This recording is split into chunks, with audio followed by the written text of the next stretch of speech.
Organisasi masyarakat sipil memiliki peran dan fungsi yang penting dalam memperteguh demokrasi dan melawan korupsi.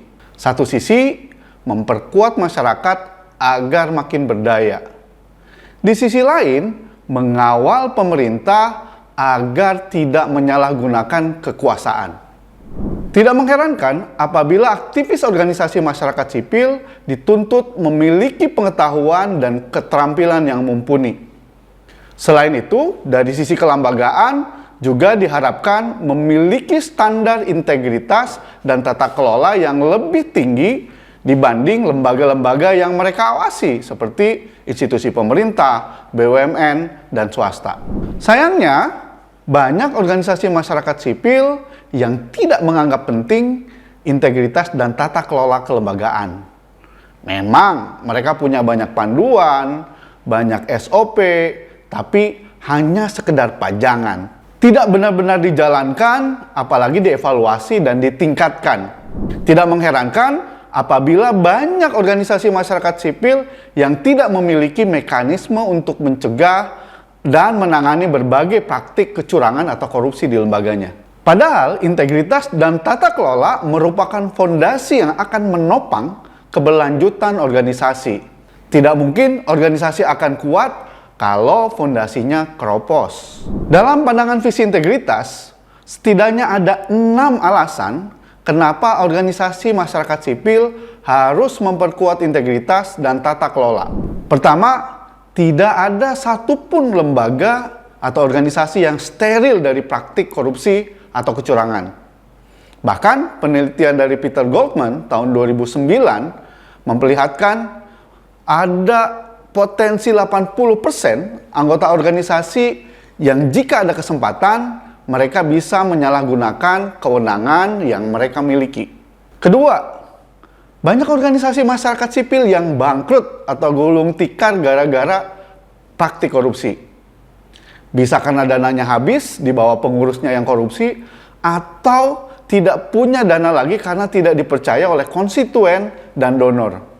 Ketiga, OMS yang terlibat dalam praktik korupsi, institusinya bisa dipidanakan, bahkan bisa ditutup. Ada Perma nomor 13 tahun 2016 tentang pemidanaan korporasi. Korporasi yang antara lain diduga turut menikmati hasil korupsi atau terlibat dalam praktik korupsi bisa dipidana dan bisa dibubarkan. Termasuk di dalamnya adalah organisasi masyarakat sipil. Keempat, memperkuat integritas dan tata kelola organisasi merupakan bagian dari upaya mematangkan organisasi. Organisasi akan terbiasa dengan partisipasi, keterbukaan atau transparansi, dan akuntabilitas. Kelima, memperkuat integritas dan tata kelola organisasi adalah bagian dari upaya untuk memperkuat kepercayaan publik atau konstituen kepada organisasi masyarakat sipil. Termasuk di dalamnya adalah kepercayaan dari para pendonor. Kalau lembaganya banyak korupsi, kalau lembaganya tidak terbuka, publik tidak akan mempercayai, pun donor tidak akan mau memberikan bantuan kepada organisasi masyarakat sipil. Keenam, memperkuat tata kelola dan integritas organisasi adalah bagian dari upaya untuk meningkatkan kredibilitas organisasi masyarakat sipil di depan lembaga-lembaga yang mereka awasi, seperti institusi pemerintah, BUMN, dan swasta. Banyak sekali cara bagi organisasi masyarakat sipil untuk memperkuat tata kelola dan integritas.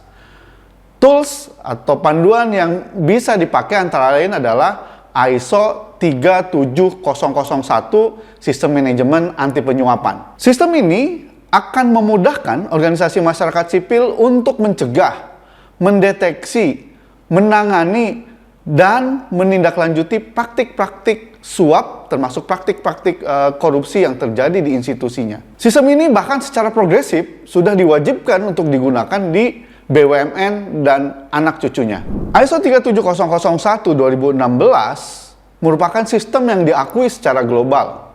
Sistem ini menerapkan pendekatan PDCA, plan atau perencanaan, D-do atau pelaksanaan, C atau cek atau evaluasi, A atau aksi atau peningkatan. Dalam proses perencanaan, pimpinan OMS didorong untuk menyatakan komitmennya terkait dengan anti penyuapan, gitu ya, anti kecurangan atau anti korupsi.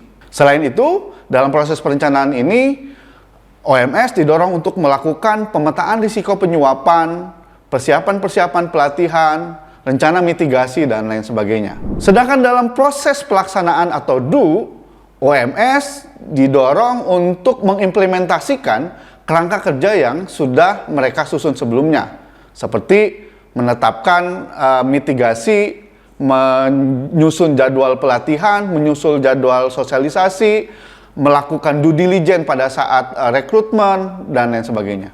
Ketiga, cek atau meninjau.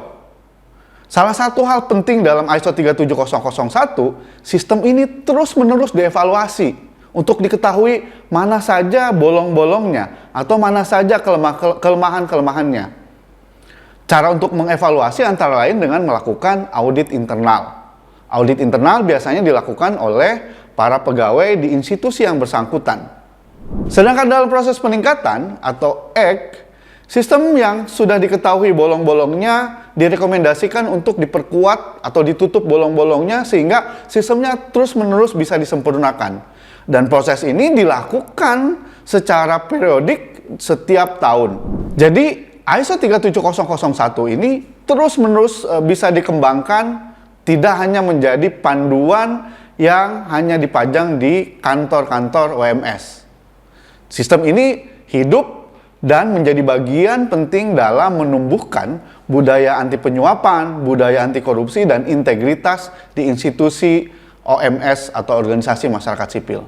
ISO 37001 sistem manajemen anti penyuapan akan membuat organisasi masyarakat sipil bisa lebih sistematis dan terstruktur dalam membangun integritas dan tata kelola di institusinya.